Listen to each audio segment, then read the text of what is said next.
إن الحمد لله نحمده ونستعينه ونستغفره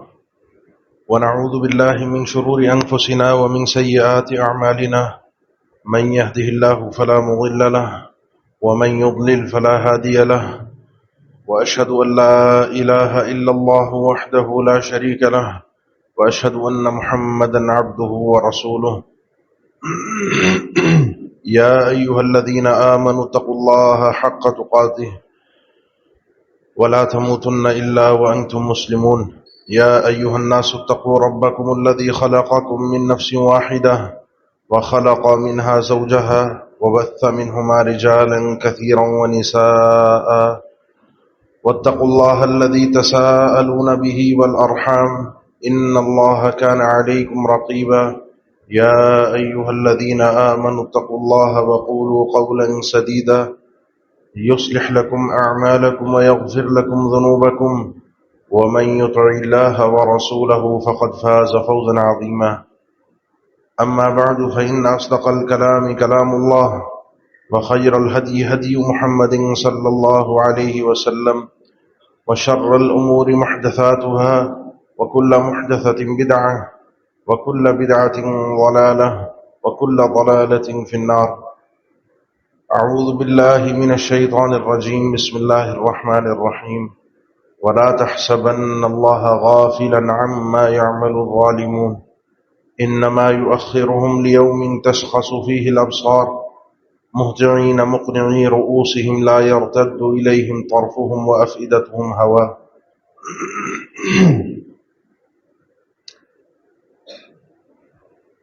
امام ابن قیم رحمہ اللہ نے سفیان ثوری کی طرف اس قول کو منسوب کیا ہے، اور دیگر اہل علم نے بھی اس کو ذکر کیا ہے بعض سلف کے حوالے سے، کہ جب تمہارا گزر ہو ایسے علاقوں سے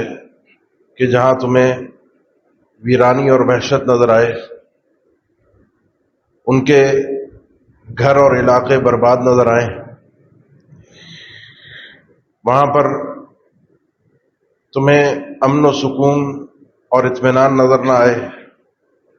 تو یہ بات جان لینا کہ یہ وہ علاقہ ہے کہ جہاں پر یقیناً طاقتور کی طرف سے کمزور پر ظلم ہوا ہے۔ اس ظلم کی نحوست یہ ہوتی ہے کہ اللہ تعالیٰ کی طرف سے پورے علاقے، بستی، شہر، ملک اللہ کی رحمت سے اور برکت سے محروم ہو جاتے ہیں۔ جو گفتگو آپ سے کرنی ہے، جو بات آپ کے سامنے رکھنی ہے، جس حساب سے معاملات پوری دنیا کے، ہمارے ملک کے، ہمارے دینی اعتبار سے، ہمارے دنیاوی معاملات، کاروباری معاملات، گھریلو معاملات، اس میں اگر ایک نقطے پر ہم سب کو جمع کرنا چاہیں کہ ایک غلطی کیا ہے، وہ ایک وجہ کیا ہے بربادی کی، تو ایک غلطی یہی ہے کہ جہاں جس کا زور چلتا ہے، جہاں جس کا بس چلتا ہے،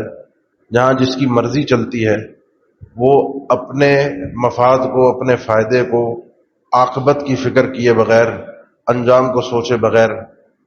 اپنے فائدے کے حصول کے لیے ظلم کر جاتا ہے، جس کا جتنا بس چلتا ہے۔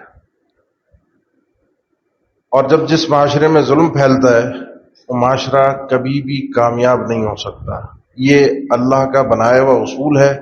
جس کو دنیا نے سیکھا ہے، عقل نے سمجھا ہے،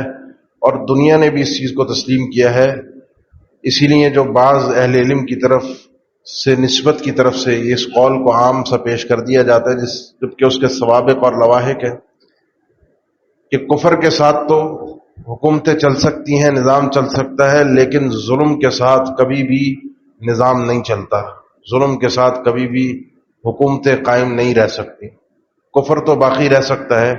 ظلم باقی نہیں رہ سکتا۔ اس لیے اپنے اپنے مدار میں، اپنے اپنے حساب میں اس چیز کو یہ سمجھیے کہ مجھ سے کہاں کہاں غلطی ہوتی ہے، میں کہاں کہاں ظلم کرتا ہوں، کیونکہ ظلم کے ساتھ سسٹم نہیں چل سکتا، ہم آگے نہیں بڑھ سکتے، چاہے وہ میرا اپنا گھر کا معاملہ ہو، چاہے وہ میری اپنی قوم برادری کا معاملہ ہو، چاہے وہ میرے ملک کا معاملہ ہو، چاہے وہ عالم اسلام کا معاملہ ہو، ظلم کے ساتھ معاملات آگے نہیں بڑھ سکتے۔ اس چیز کو تو رب العالمین نے اپنے اوپر حرام قرار دیا ہے،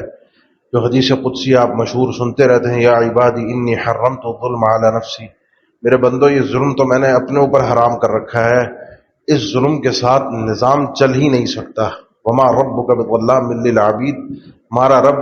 کسی بندے پر بھی، معمولی سے معمولی بندے پر بھی ایک ذرہ برابر بھی ظلم نہیں کرتا۔ اس کی عدالت میں، اس کی بارگاہ میں، اس کے پاس یا تو عدل ہوتا ہے، انصاف ہوتا ہے، یا اس کی بارگاہ میں رحمت کا معاملہ ہوتا ہے۔ تیسری چیز ظلم ہے، وہ اس کی بارگاہ میں نہیں ہوتی۔ وہ آج بھی عدل کے ساتھ نظام چلاتا ہے، رحمت کے ساتھ معاملات کرتا ہے، وہ کل بھی عدل کے ساتھ ہی فیصلے فرمائے گا، وہ کل بھی اپنی رحمت سے اپنے بندوں کو معاف فرمائے گا۔ ظلم نہیں ہے۔ جو مرا، جو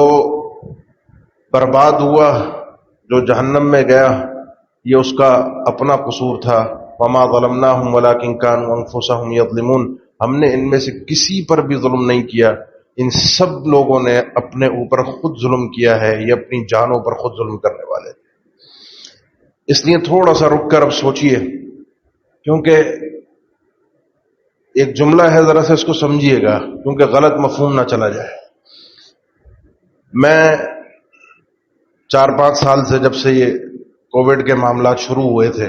اس وقت سے اپنے گفتگو میں، خطبات میں پر امید باتیں کرتا تھا، جوڑنے کی، اللہ سے امید کی، لیکن اس وقت خود معاملات کو، چیزوں کو دیکھتے ہوئے، وہ والی کیفیت جس کو اللہ تعالیٰ نے قرآن مجید میں ذکر کیا، حتی اذا استیأس الرسل وظنوا انہم قد کذبوا، ایک وقت ایسا آتا ہے آزمائش کا کہ جہاں پر نا امیدی سی لگنے لگتی ہے۔ نا امیدی یوں نہیں کہ اللہ بدلے گا نہیں، بہتری نہیں آئے گی، نا امیدی یہ کہ یہ حالات اب سدھر نہیں پائیں گے، اب تبدیلی کسی اور انداز میں آئے گی۔ حتی اذا استیأس الرسل، ورنہ نا امیدی جو ہے وہ کفر کی طرف لے جاتی ہے۔ انہ لا ییأس من روح اللہ الا القوم الکافرون، اللہ کی رحمت سے نا امید کافر ہی ہوا کرتے ہیں، مومن کبھی بھی اللہ کی رحمت سے نا امید نہیں ہوتا۔ لیکن جو ظاہری اسباب ہیں، ان اسباب کو دیکھتے ہوئے انسان یوں نا امید ہو جاتا ہے کہ اب کوئی حل نہیں ہے میرے پاس،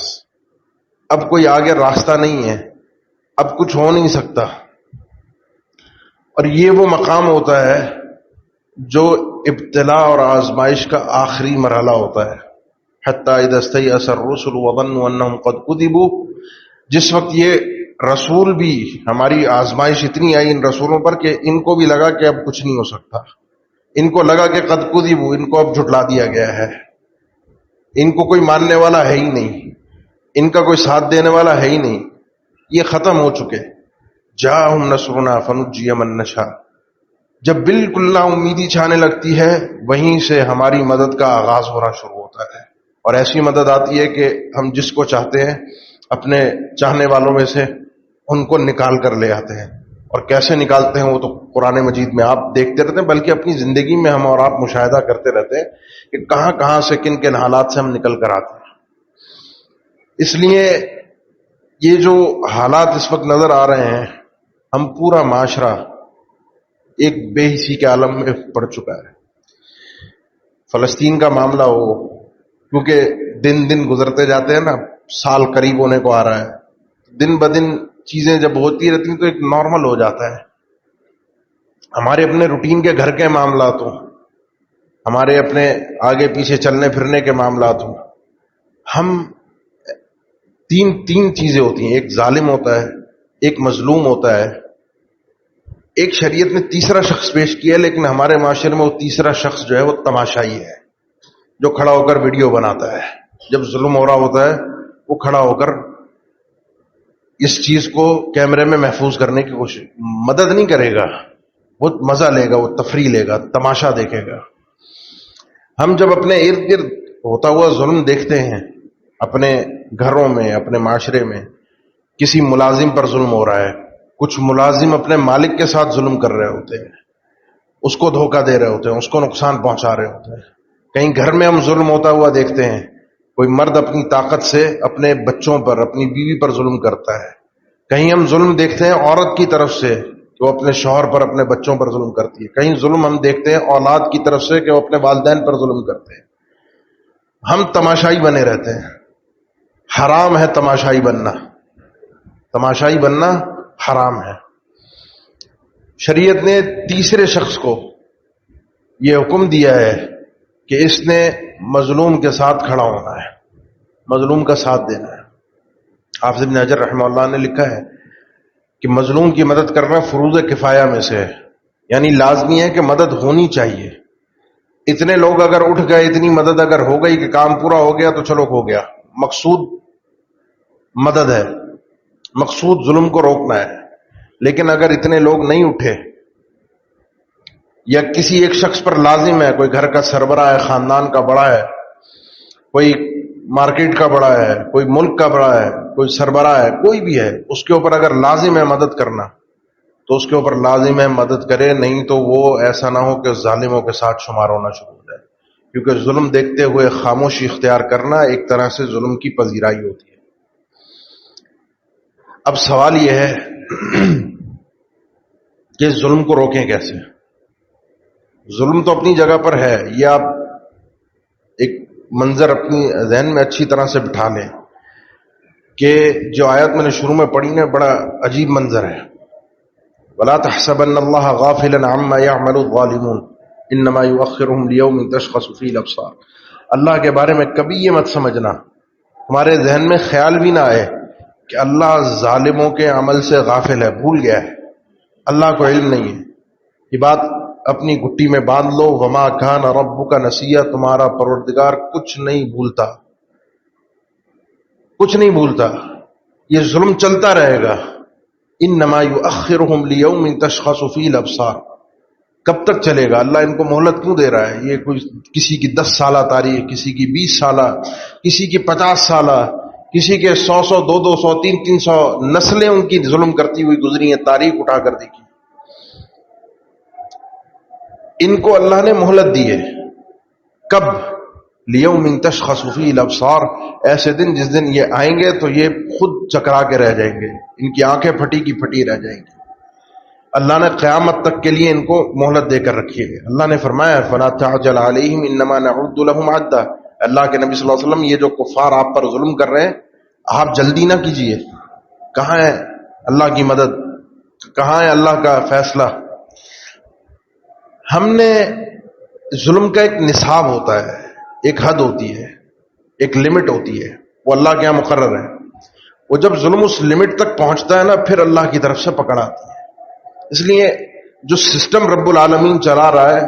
وہ میرے اور آپ کے کہنے سے بدلے گا نہیں، میری اور آپ کی سوچ کے حساب سے نہیں چلے گا۔ ہاں اتنا ضرور ہے، اتنا ضرور ہے، بارگاہ الہی میں اللہ کے نبی صلی اللہ علیہ وسلم نے سیدنا معاذ ابن جبل کو جب یمن کی طرف روانہ کیا، داعی بھی تھے، حاکم بھی تھے، ان کو احکامات دیے، دعوت کے اسلوب، طریقہ کار، سب کچھ سکھا، بتایا کہ شاید تم اب جا رہے ہو، میں تمہیں الوداع کرنے ان کے ساتھ باہر تک آئے، فرمایا شاید اب پتہ نہیں ملاقات ہو یا نہ ہو۔ پھر ان کو وہ مشہور حدیث کہ ایسی قوم کی طرف جا رہے ہو جو اہل کتاب ہے، دیکھو وہاں پر جا کر یہ سمجھنا کہ جن کو دعوت دے رہے ہو وہ کون ہے، ان کو کس طریقے سے دین اسلام کی طرف بلانا ہے، ان کے اسالیب حکمت کے ساتھ۔ نماز، توحید، نماز، زکوٰۃ، یہ ساری چیزیں آپ نے بتائیں۔ اور اس کے بعد آپ صلی اللہ علیہ وسلم نے فرمایا، کیونکہ بحیثیت حاکم جا رہے تھے، دیکھو ہیں وہ کافر، ان میں سے بہت سے مسلمان بھی ہوں گے، کچھ کافر بھی رہیں گے، کافر ہو یا مسلمان ہو، واتقی دعوت المظلوم،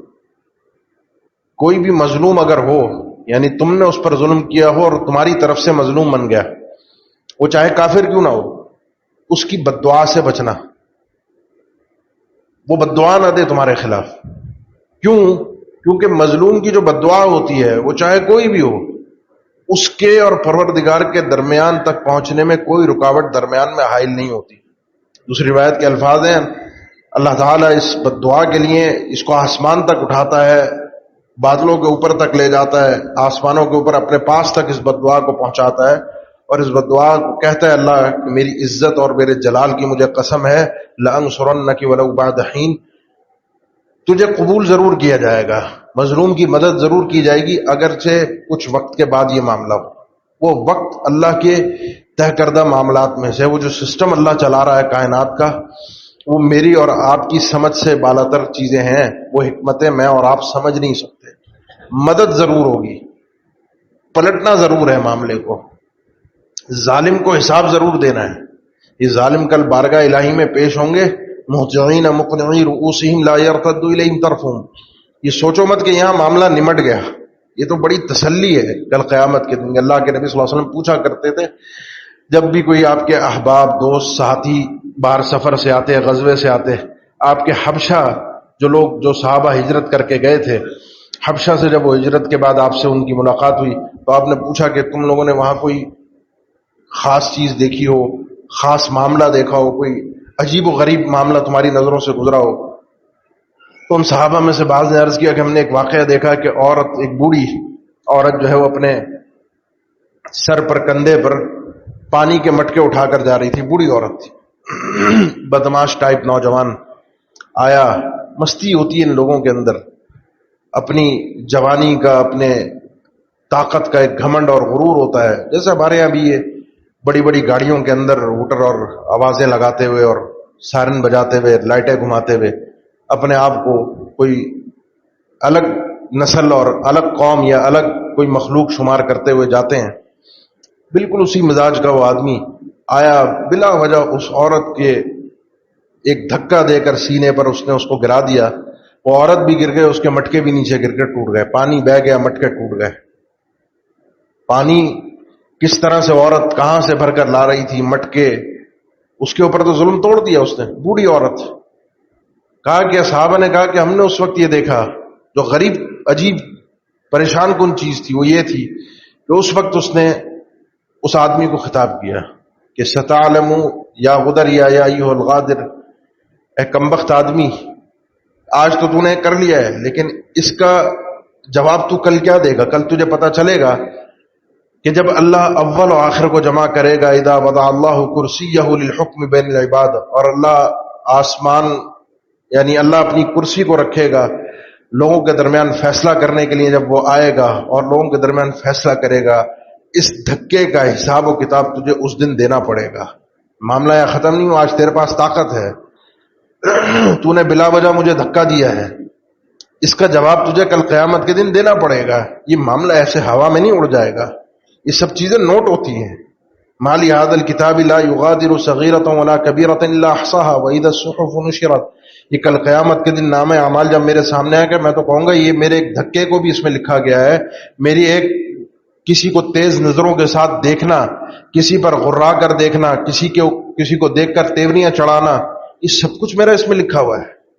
وہ میں نے اپنی بیوی کے ساتھ کیا ہو، بیوی نے شوہر کے ساتھ کیا ہو، والدین کے ساتھ کیا ہو، بچوں کے ساتھ کیا ہو، یہ سب کچھ اس کے اندر لکھا ہوا ہے، اور سب کا حساب مجھے، کیونکہ گناہوں سے توبہ تو میں کرتا ہوں نا، لیکن ان گناہوں کو تو میں حساب میں ہی نہیں لاتا، کھاتے میں ہی نہیں لاتا، سوچتے ہی نہیں کہ یہ بھی گناہ ہے۔ میں نے معافی نہیں مانگی اللہ سے کبھی کہا ہی نہیں، اور بندوں کے اوپر اگر ظلم تھا تو وہ تو اس سے جا کر جان چھڑانی تھی، اس سے جا کر معافی مانگنی تھی، میں نے کبھی مانگی نہیں۔ میری ناک اتنی اونچی تھی کہ جو لوگ میرے ماتحت ہوتے میں ان سے معافی مانگ کر اپنی عزت اور قدر و قیمت میں کمی کیسے لا سکتا ہوں؟ میں نے تو ظلم کرتا گیا، سوچا ہی نہیں، اور یہ چیز میرے نامہ اعمال سے مٹی نہیں، کیونکہ بندوں پر ظلم تھا، وہ تو ان سے معافی مانگنی تھی۔ مہطعین مقنعی رؤوسہم، جو جتنا بڑا ظالم ہوگا کل قیامت کے دن آئے گا بھاگتا دوڑتا، مہطعین الی الداع یقول الکافرون ھذا یوم عسر، کل قیامت کا جب یہ میدان لگے گا نا، یوم یخرجون من الاجداث کانہم جراد منتشر، کل قیامت اللہ خش عن ابصارہم، کل قیامت کے دن کا منظر اللہ ایسا پیش کرتا ہے، یہ ایسی انسانیت بکھری ہوئی آئے گی جیسے ٹڈیاں کہیں پر میدان میں آتی ہیں نا، وہ حملہ ہو جاتا ہے، آپ کو صرف ٹڈیاں نظر آتی ہیں، انسانیت ایسے میدان محشر میں ایک کے پیچھے ایک بکھرے ہوئے، پوری جگہ بھری ہوئی، یہ ساری انسانیت اکٹھی ہو کر وہاں پہنچے گی، مہطعین الی الداع، اور اس دن یہ بھاگے دوڑیں گے کہ اللہ کی طرف سے پکارنے والا ایک آواز لگائے گا، اس آواز کے پیچھے ان کو پہنچنا ہے، اس جگہ پر ان کو پہنچنا ہے۔ مہطعین مقنعی رؤوسہم لا یرتد الیہم طرفہم، گردن ان کی اوپر کی طرف اکڑی ہوئی ہوگی، جو آگے قرآن مجید کے آگے الفاظ ہیں کہ ان کے سرابیلہم من قطران وتغشی وجوہہم النار، ان کے ہاتھوں کو اللہ تعالی گردن کے ساتھ ملا کر زنجیروں کے ساتھ باندھا ہوگا، اور یہ ہاتھ گردن کے ساتھ جب بندھے ہوں گے، ان کی گردن اکڑی ہوئی ہوگی اوپر کی طرف، آنکھیں کھلی ہوئی ہوں گی، لا یرتد الیہم طرفہم، پلک بھی نہیں جھپکا سکے گا ظالم، اس کو اتنی اجازت نہیں ہوگی کہ اپنی مرضی سے آج پلک جھپکا سکے۔ وَأَفْئِدَتُهُمْ هَوَاءٌ، اس دن اس کا دل عجیب کیفیت میں ہوگا، یہ گھبراہٹ کے مارے مرا جا رہا ہوگا۔ اس دن تک کے لیے اللہ نے ظالم کو مہلت دے کر رکھی ہے، اور اس دن پورا پورا حساب لیا جائے گا۔ ان اللہ لا یملی للظالم حتی اذا اخذہ لم یفلتہ، جناب موسیٰ فرماتے ہیں رضی اللہ تعالیٰ عنہ، اللہ کے نبی صلی اللہ علیہ وسلم نے فرمایا کہ اللہ کا ایک نظام ہے، اللہ ظالم کو ڈھیل دیتا ہے، ظالم کو اور ڈھیل دیتا ہے۔ ہمارے ملک کا جو نظام سسٹم چل رہا ہے، جس طریقے سے لوگوں کے ساتھ معاملات کیے جا رہے ہیں، جس طریقے سے معاملات کو ہم آگے، کیونکہ حل اب کوئی نظر نہیں آ رہا، عالم اسلام میں دیکھیں تو حل کوئی نظر نہیں آ رہا، کوئی اٹھنے کو تیار ہی نہیں ہے، کسی کو اب کوئی فکر کی بات بھی نہیں ہے، مر رہے ہیں مرتے رہیں، وہ مار رہا ہے مارتا رہے، بچے سسک رہے ہیں سسکتے رہیں، بچے بلک رہے ہیں بلکتے رہیں، کسی کے پاس کھانے کو ہے نہیں ہے نہیں ہے۔ اس وقت آپ جانتے ہیں پانی، یہ غزہ کے جو لوگ ہیں جو کیمپوں میں پناہ لیے ہوئے ہیں، جن کے پاس نہ کھانا ہے نہ پانی ہے، بارڈر بند ہے، وہ بارڈر کراس کر کے ایک چھوٹا پانی کا ٹینکر جو آپ اور میں ہمارے نلکوں میں بھی لائنوں میں بھی پانی آتا ہے، ہم خرید بھی لیتے ہیں،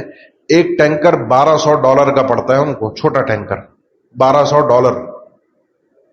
$1000 آپ کے حساب کتاب 3.25 لاکھ روپے کا، 3.5 لاکھ روپے ایک ٹینکر پانی کا چھوٹا، وہ ان کو ملتا ہے، جس میں نہانا بھی ہے، جس میں وضو بھی ہے، جس میں طہارت بھی ہے، جس کو پینا بھی ہے، وہی ان کی کل زندگی ہے۔ کھانا الگ ہے، ہمیں تو احساس ہی نہیں ہے نا، ہم تو دیکھ ہی نہیں رہے، اور ہم یہ سمجھ رہے ہیں شاید پروردگار کو بھی یا کوئی معاملہ ہی نہیں ہے۔ اللہ نے بتایا، اللہ کے لیے یہ مت سمجھنا کہ اللہ غافل ہے، اللہ کو پتہ ہی نہیں ہے، اللہ کو معلوم ہی نہیں، اللہ بھول گیا، اللہ نے چھوڑ دیا۔ اللہ کے اپنے ایک نظام ہے،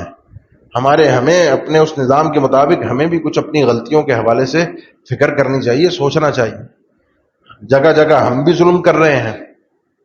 ہم اپنی حیثیت کے حساب سے ظلم کرتے ہیں، کوئی اور بڑی حیثیت والا اپنی حیثیت کے حساب سے مجھ پر ظلم کرتا ہے، اس ظلم کو سہنے کے لیے میں نیچے آگے اور ظلم کرتا ہوں، یہ ظلم کے سلسلے بڑھتے چلے جاتے ہیں۔ ٹیکس بڑھا نا، ٹیکس بڑھنے کے بعد کیا ہوا؟ ہمارے پاس جو پچھلا مال پڑا ہوا تھا، وہ نئے ریٹ کے حساب سے ٹیکس بڑھنے کے بعد وہ پچھلا مال بھی نئے ریٹ کے حساب سے بکنا شروع ہو گیا۔ ہم نے بھی تو کوئی کسر نہیں چھوڑی نا، ظلم تو ہوا، لیکن میں نے بھی کہا میں کیوں پیچھے رہوں؟ میرے پاس جو کم پیسوں میں مال آیا تھا، میں نے اسے کم پیسوں میں تو نہیں بیچا، الا ماشاء اللہ ہیں لوگ جو اس ایمانداری کے ساتھ کام کرتے ہیں کہ نئے مال کا ریٹ الگ، پرانے مال کا ریٹ الگ، لیکن ہر شخص اپنے اپنے حساب سے کوٹنے میں، مارنے میں، پیٹنے میں، ظلم کرنے میں لگا ہوا ہے۔ جب یہ چکی گھوم رہی ہے، چکی چل رہی ہے، تو پس بھی سب رہے ہیں، پھر رونا دھونا بنتا نہیں ہے، پھر اللہ کی طرف پکار بنتی نہیں ہے، پھر میں مظلوم کی حیثیت سے اللہ کی بارگاہ میں پیش نہیں ہو رہا، پھر میری دعائیں، التجائیں، بد دعائیں وہ اثر نہیں رکھتی، کیونکہ میں بھی کہیں نہ کہیں ظالم ہوں، میرے بھی خلاف کوئی نہ کوئی بد دعا کر رہا ہے۔ میں اگر کسی کے خلاف بد دعا کر رہا ہوں تو میرے بھی خلاف کوئی بد دعا کر رہا ہے۔ یہ تو سب پھر ایک دکھاوے والی زندگی میں۔ مظلوم وہ ہے جس نے ظلم کو سہا ہے اور آگے اپنے ظلم کے بدلے میں ظلم نہیں کیا، اس نے اپنے ظلم کا بدلہ آگے ظلم کے نتیجے میں نہیں لیا کہ جس پر زور چل سکتا تھا، جس پر میں طاقت کے ذریعے سے جس کو پیس سکتا تھا، میں نے اس کو پیسا نہیں، میں نے اس کو دبایا نہیں، میں نے اپنے اوپر ظلم کو سہ لیا، اللہ کے آگے فریاد رکھ دی، پھر ہے مزہ۔ تو اللہ کی بارگاہ میں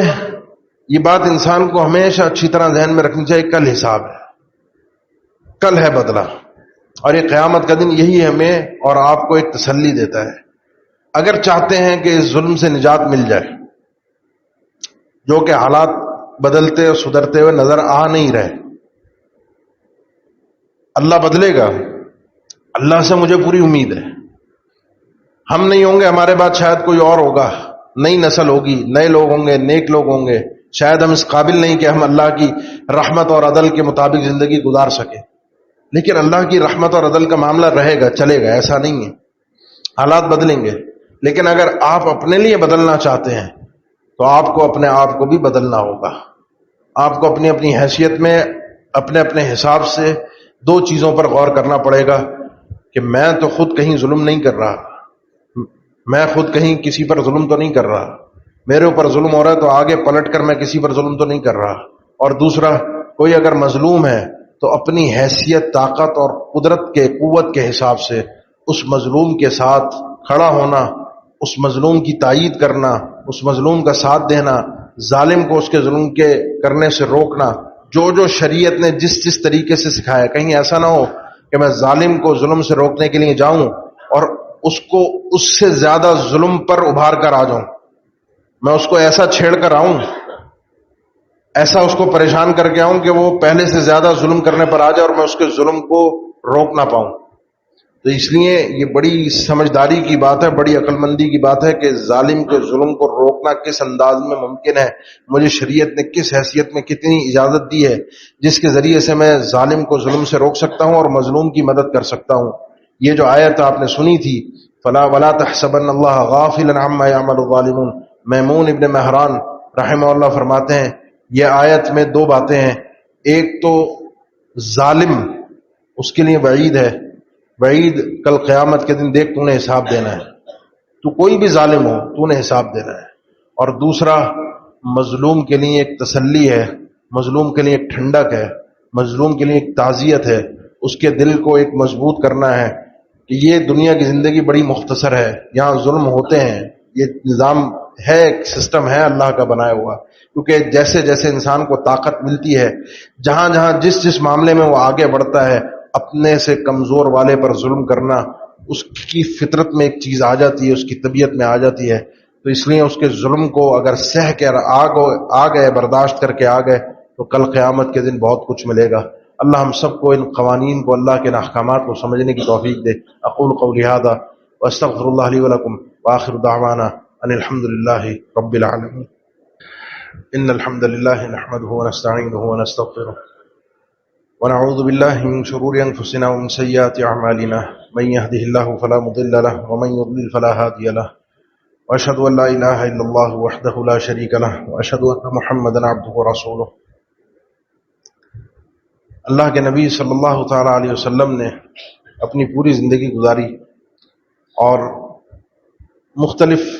واقعات یا الفاظ صحت اور ضعف کے ساتھ مروی ہیں کہ آپ صلی اللہ علیہ وسلم نے اپنی زندگی کے آخری ایام میں جب خطاب کیا، ممبر پر بیٹھے، جو اپنی وفات سے چند دن پہلے آپ نے آخری ایک گفتگو کی تھی ظہر کے بعد، اس میں مختلف واقعات ہیں، کچھ صحیح بھی ہیں، صحیح سندوں سے ثابت بھی ہیں، بہرحال یہ اصل واقعہ اپنی صحیح سند سے ثابت ہے کہ آپ صلی اللہ علیہ وسلم نے اس دن اعلان کیا کہ اگر کسی پر زندگی میں نے اگر کوئی ظلم کیا ہے، کسی بھی انسان پر، کسی بھی شخص پر اپنے ساتھیوں میں سے، تو آج میں یہاں ہوں، آج وہ مجھ سے یہیں پر بدلہ لے، کل قیامت کے دن یہ نہ ہو کہ تم میں سے کوئی اٹھ کر آئے اور پھر یہ کہے کہ محمد الرسول اللہ صلی اللہ علیہ وسلم نے مجھ پر یہ ظلم کیا تھا، مجھے اس کا حساب چاہیے، میں آج حساب دینے کے لیے ہوں، کل نہیں دے پاؤں گا۔ یعنی ساری زندگی جس انداز کی آپ صلی اللہ علیہ وسلم نے زندگی گزاری ہے، جس کیفیت میں زندگی گزاری ہے، وہ آپ سب اچھی طرح سے جانتے ہیں، لیکن دنیا سے جانے سے پہلے آپ کو یہ پتا ہے کہ کل قیامت کے دن ظالم کو بچانے والا کوئی نہیں ہو، کوئی بھی ہو، ظالم کوئی بھی ہو، اس کو بچانے والا کوئی نہیں ہوگا، یہ اللہ کا فیصلہ ہے اٹل۔ اسی لیے اللہ کے نبی صلی اللہ علیہ وسلم نے اپنے آپ کو پیش کیا۔ پھر بعض مختلف واقعات جو صحیح سندوں سے بھی ہیں اور کچھ میں ضعف بھی ہے کہ ایک صحابی کھڑے بھی ہوئے، انہوں نے اللہ کے نبی صلی اللہ علیہ وسلم کو سینے سے اپنے آپ کو لگانے کے لیے انہوں نے کہا کہ آپ نے مجھے ایک چھڑی سے مارا تھا، صف سیدھا کرواتے ہوئے جنگ کے میدان میں آپ نے آپ کے ہاتھ میں لکڑی نما چھڑی تھی، ٹہنی تھی درخت کی، اور وہ آپ نے میرے سینے پر مار کر میرے سینے کو پیچھے کیا تھا، یا آپ نے مجھے مارا تھا، اس کا مجھے بدلہ چاہیے۔ خیر وہ واقعہ اور انداز کا ہے اور اسلوب کا ہے، اللہ کے نبی صلی اللہ علیہ وسلم نے اپنے آپ کو پیش کیا تھا۔ آپ کو تو آثار کئی ایک اشارے مل چکے تھے کئی ایک قرآن کی آیات اس بات پر دلالت کر رہی تھی کہ آپ کا وقت قریب آ چکا ہے، آپ کا جو مقصد تھا دنیا میں آنے کا وہ اللہ کی طرف سے پورا کیا جا چکا ہے۔ میرے اور آپ کے پاس کوئی اشارہ نہیں ہے کہ میرا اجل کب آئے گا، میرے پاس فرشتہ کب آئے گا، میری روح کب قبض ہوگی، نہ کوئی اشارہ ہے اور نہ کوئی وقت کا پتہ ہے۔ اس لیے دو کام کیجیے، ایک تو ظلم سے رک جائیے کہیں پر کسی بھی جگہ پر، اور اگر کسی پر پوری زندگی میں پوری تاریخ میں اگر کہیں ظلم ہوا ہے تو اپنی ناک کو ختم کرتے ہوئے، اپنی اکڑ کو ختم کرتے ہوئے یہاں پر اپنا حساب کتاب چکتا کر لیجیے۔ یہ بات اچھی طرح ذہن میں رکھ، وہاں یہ بات ذہن میں رکھیے، اگر محمد رسول اللہ صلی اللہ علیہ وسلم جیسی شخصیت بھی اپنے آپ کو پیش کر کے کہہ رہے ہو تو اس کا معنی یہ کہ وہاں معاملہ بڑا ہی خطرناک ہوگا۔ اللہ جانتا ہے کوئی بچانے والا نہیں ہوگا، بڑا مشکل حساب و کتاب مرحلہ ہوگا۔ یہاں کے ظلم سے بھی بچنا چاہتے ہیں، وہاں کے ظلم سے بھی بچنا چاہتے ہیں، یہاں بھی اپنے لیے امن و امان چاہتے ہیں، وہاں بھی اپنے لیے اپنے لیے امن و امان چاہتے ہیں۔ اس کے لیے ضروری ہے کہ اپنے حساب و کتاب کو صاف ستھرا کر لیجئے، اپنے کھاتے کو نپٹا لیجئے۔ کوئی لین دین کا معاملہ ہے، مالی معاملہ ہے، کسی کی عزت کا معاملہ ہے، کسی کی جان پر ظلم کیا، کسی پر کس طرح کا ظلم کیا، یہاں نپٹا لیجیے، اپنے آپ کو خود عدالت کے کٹہرے میں اپنے آپ کو خود کھڑا کر کے اپنے اوپر خود فیصلے کیجیے، نپٹا لیجیے، نہیں تو معاملہ خطرناک ہو جائے گا۔ اللہ ہم سب کی مدد فرما دے، اللہ ہم سب کے لیے آسانیاں فرما دے۔